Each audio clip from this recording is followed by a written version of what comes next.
இவ எதுக்கு வீட்டுக்குள்ளே ரன்னிங் ரேஸ் வைக்கா? ராத்து என்னாச்சு? ரொம்ப இருக்கு, தண்ணி தாங்க.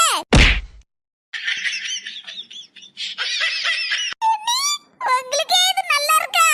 பத்தியா, இதுக்கு இப்ப ஏதோ ஷாக் ட்ரீட்மெண்ட்ங்கிறது அதிர்ச்சி வைத்தியம். இந்த அதிர்ச்சி வைத்தியம் கொடுத்த உடனே டக்குன்னு விக்கல் நின்னுட்டு பாத்தியா? என்ன நாத்து கழுத மாதிரி கணச்சிட்டு கிடக்க? என்ன தப்பா புரிஞ்சுக்கிட்டீங்க? நான் நல்லதான் புரிஞ்சிருக்கேன். நீ தானே சொன்ன உனக்கு விக்கல்னு. விக்கல் எனக்கு இல்ல, எங்க அம்மைக்கு.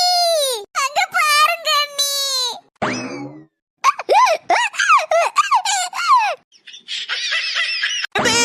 வந்துட்டேன். எதே விக்கல் போயிட்டா? மர்மல, என் மவளுக்கு கொடுத்த அதிர்ச்சி வைத்தியத்துல எனக்கு விக்கல் நின்னுட்டு.